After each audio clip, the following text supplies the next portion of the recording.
Bonjour à toutes et à tous, et comme promis dans la précédente vidéo, je vais vous présenter aujourd'hui l'application mobile de BetterReads. Il faut savoir que ce que vous allez voir maintenant peut différer de ce que vous allez avoir en téléchargeant l'application sur votre téléphone, parce que l'application ne fait que évoluer grâce à vos retours et grâce à la communauté. Effectivement, il y a des mises à jour régulières qui font évoluer l'application en fonction des retours de la communauté, en fonction des ajouts des nouvelles features. Allez, on va regarder ça ensemble. On va commencer par l'écran d'accueil où on peut se connecter ou s'inscrire sur l'application. Alors, comment se passe l'inscription? Pour le moment, il n'y a que la possibilité de s'inscrire par mail et mot de passe. Néanmoins, je vais intégrer Google Connect et Apple Connect par la suite. Donc, on va rentrer son mail, romain@betterreads.net. Là, il y a une vérification qui est effectuée pour savoir si votre mail est déjà pris ou pas. Ici, on va rentrer son mot de passe et on doit le confirmer. Donc, vous avez vu, pour un mot de passe fort, il faut 8 caractères, une minuscule, une majuscule, un chiffre et un symbole. On va mettre un mot de passe bidon, mot de passe bidon avec un chiffre et un symbole. Et on va répéter ce mot de passe pour bien confirmer qu'on ne s'est pas trompé en le tapant et pour éviter de devoir faire un mot de passe oublié alors qu'on ne s'est jamais connecté. Là, on continue, donc c'était la première étape. Et ensuite, on va choisir son prénom, son nom. Romain de Villers pour moi. Et donc, le nom de l'utilisateur est obligatoire. Donc, soit on va rentrer son prénom et son nom et automatiquement, ça va compléter notre nom d'utilisateur. Il faut savoir que nom, prénom, c'est pas obligatoire, mais le nom d'utilisateur, c'est obligatoire. Mais vous pouvez le changer. Et là, il me dit petit écran, il vérifie, ok, c'est bon. Là, on clique sur s'inscrire, on est redirigé vers la page de connexion et on doit vérifier son mail pour valider son compte. Alors, pour vérifier son adresse email de l'application, c'est ça, vous recevez un email sur le mail que vous avez renseigné et vous cliquez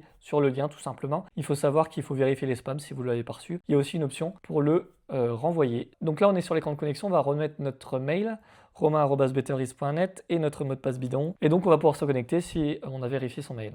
On se connecte, petit écran de chargement, et là, on va arriver directement dans le feed. Là, il est vide effectivement parce que je n'ai pas de contact sur l'application pour l'instant et donc je ne peux pas voir l'activité de mes amis. Et vous avez remarqué la petite illustration de l'outre très mignonne en arrière-plan. Donc le feed, il se découpe en deux volets. Donc on a le volet de ses contacts pour voir l'activité de ses contacts et on a le volet de ses activités pour voir les activités qu'on a réalisées nous-mêmes en fait. Dans ces deux onglets, fil d'actualité pour les amis ou son fil d'actualité à nous et donc que j'ai appelé mes activités, on peut sélectionner soit ses activités, soit ses interactions. Et qu'est-ce qu'une interaction? Ça va être un like, un commentaire. Et les activités, ça va être ajouter un livre, terminer un challenge, créer un challenge, mettre une citation, etc. Donc ça, c'est le feed, c'est la composante sociale de l'application qui les activités de vos amis, mais aussi les vôtres. Ensuite, on a l'onglet bibliothèque qui vous permet de voir vos lectures en cours à lire ou lues. Pareil que le feed, même principe, on va cliquer pour sélectionner les onglets en haut, à lire en cours ou lu. Et on va pouvoir ajouter un livre en le recherchant. Donc, soit on va le rechercher par son titre, son auteur ou son ISBN, soit on va tout simplement scanner le code barre du livre. Donc là, on va taper le titre du livre May's Birthday. En cliquant sur la carte du livre, on va pouvoir voir plus d'informations. La couverture, le titre, on va voir l'auteur, l'éditeur, la publication, le nombre de pages qu'il en a, les catégories, les informations techniques, c'est l'ISBN, la langue et une description. Il faut savoir que par défaut, le filtre recherche est sur la langue française, mais on peut bien sûr sélectionner toutes les langues ou d'autres. Pour ajouter ce livre, on va cliquer en bas à droite et puis on va pouvoir l'ajouter à sa bibliothèque. On a différents statuts dans la bibliothèque comme vous l'avez vu tout à l'heure. Et donc là, vu que je suis en train de lire ce livre, je vais pouvoir le mettre en cours. Ok.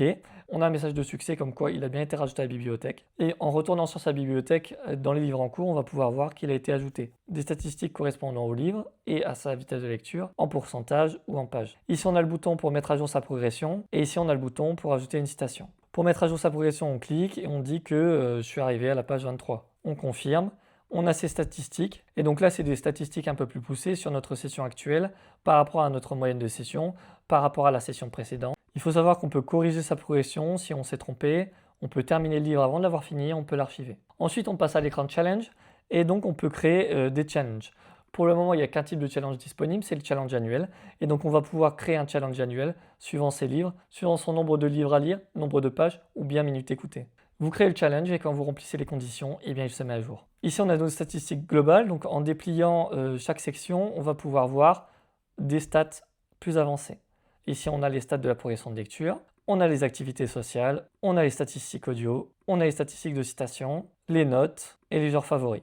On peut personnaliser l'ordre des statistiques. On va cliquer ici et on va ensuite drag and drop pour qu'à chaque fois que vous vouliez aller sur cette page, vous voulez d'abord voir vos statistiques de citation et donc vous sauvegardez et les statistiques sont rangées comme vous le souhaitez. Maintenant, on va voir l'onglet profil et dans l'onglet profil, vous allez pouvoir retrouver votre nom, votre prénom, votre pseudo votre adresse mail, votre code ami qui est important pour retrouver vos amis sur l'application et pouvoir se connecter. En vous connectant, vous allez pouvoir voir leurs activités et échanger, commenter, liker. Vous pouvez ajouter une photo de profil. Par défaut, c'est la première lettre de votre pseudonyme. Néanmoins, c'est toujours plus sympa de mettre une photo personnalisée.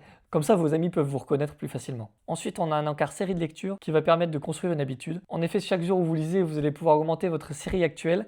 Et si votre série actuelle est la plus longue, alors votre série la plus longue va s'augmenter également. À chaque fois que vous loupez un jour, et donc à chaque fois que vous ne lisez pas pendant une journée, eh bien vous perdez une vie. Quand vous n'avez plus de vie, vous perdez votre série actuelle. Le but, c'est vraiment de créer une habitude positive et de gamifier cette partie-là. Là, on va retrouver vos amis avec leur profil. On va pouvoir cliquer sur leur profil pour voir plus d'informations et on va pouvoir voir depuis combien de temps vous êtes amis avec eux. Et ensuite, un onglet aide qui permet d'ouvrir une page pour me contacter directement. Vous trouvez une réponse dans le centre d'aide qui est fourni. Vous avez un onglet paramètres qui permet d'activer, désactiver les notifications qui vous sont envoyées, à savoir quelqu'un qui a commenté, liké votre activité.